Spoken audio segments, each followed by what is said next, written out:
This is Bhavana. This is a video report on basic MATLAB programming. Firstly, I have assigned 10 elements to a vector A and then added 3 to each of its element and assigned it to B.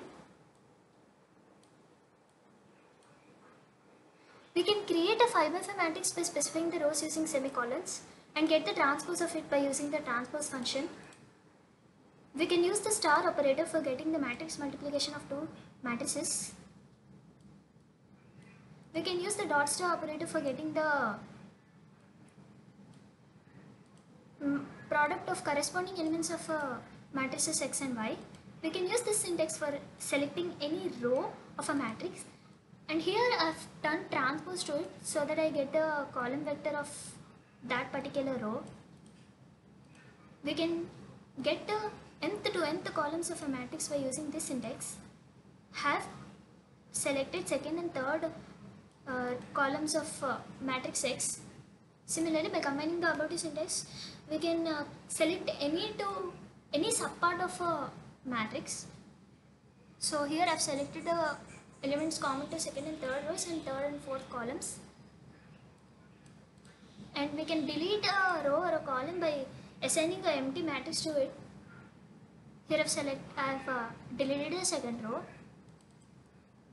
We were asked to plot some elementary signals. I have plotted impulse, unit step, exponential and sinusoid.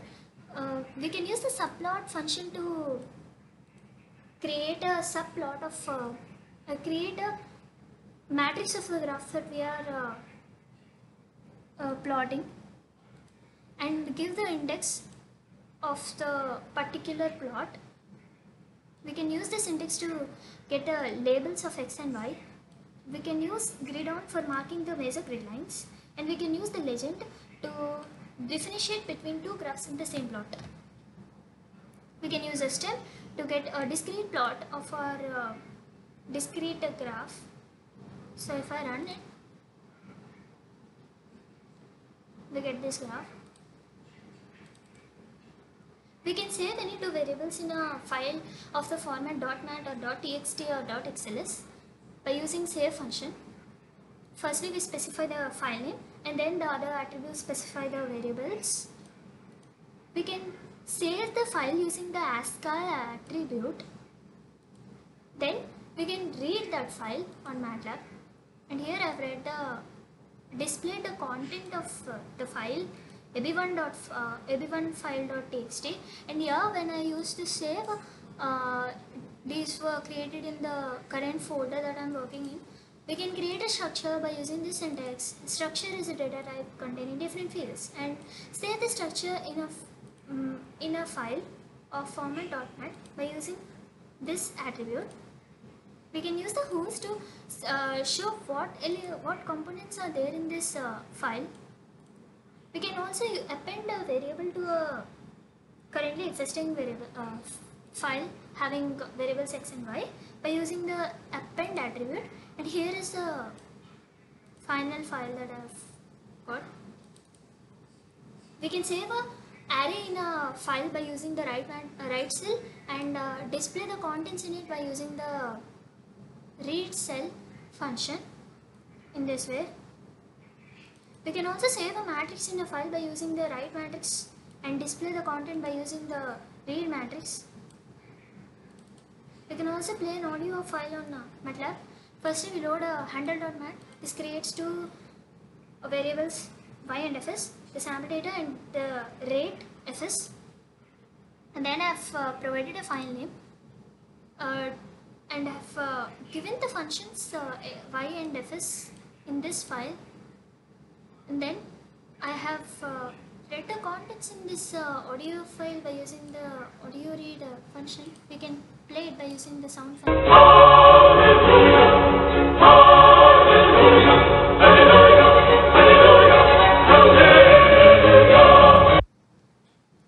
We can use the sims keyword to define variables in MATLAB. Here I have defined A, B and C, and then given values are A, B, C, assuming they are the coefficients of a quadratic equation, and C is a constant term. We can solve it using the solve function in this way. We can plot a quadratic equation by using the plot function laid on to display the major grid lines and axis side for specifying the aspect ratio. And this is the graph that I've got. We can use different functions in MATLAB using RepLM, including RepLM. RepLM repeats the elements along rows and columns as specified by the attributes. RepMat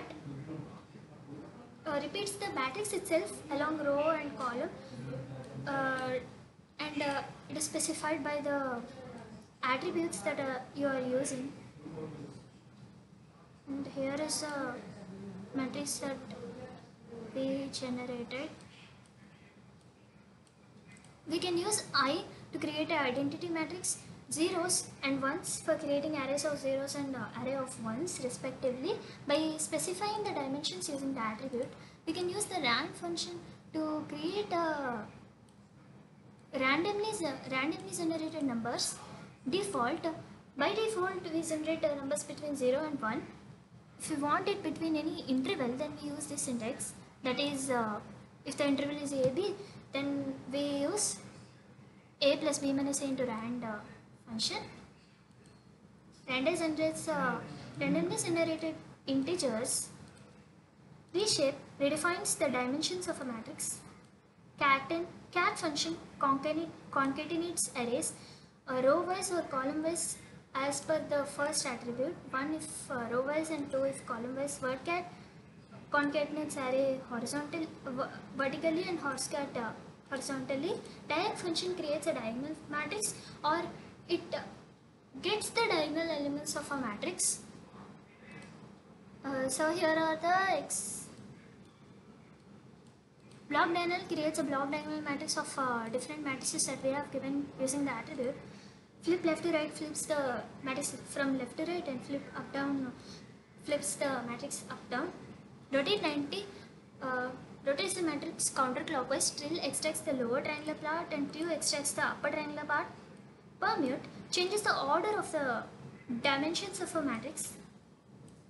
Circ shift shifts the elements of a string or an array circularly. The attributes tell how many times we have to shift along row wise and column wise. And dems gives the number of array dimensions. Numal gives the array elements, number of array elements, and isEmpty tells whether the array is empty or not. Length tells the largest array dimension, and size tells the array size. And here are the outputs that I've got. As W1 is empty, I've got 1.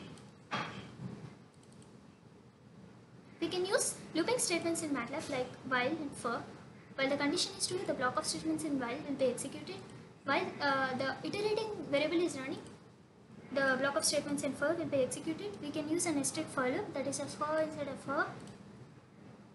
And we can use a continue statement to terminate that iteration, and a break statement for terminating the loop itself. We can use conditional statements in MATLAB, like if the condition is true, this statement gets executed, and if else, if the condition is true, if the block of statements in if will be executed, or else the block of statements in else will be executed. We can use nested if also to define an if inside an if. We can use a switch case. If the switch variable is equal to any of the cases, the block of statements in that particular case will be executed. Otherwise, this block of statements in other ways will be executed. We can use a nested switch inside a switch statement inside a switch. Here I have defined two variables. Firstly, a is equal to 2, so the statements in case 2 will be executed, and as b equal to 3, the statements in case 3 will be executed. So I've got haha, and similarly we get the output as u equal to 100 and it's even. I get u is even. As p and o are not equal, I got the statement corresponding to that condition. As q is not a multiple of 4, 3, 7, the statements in else will be executed. Thank you.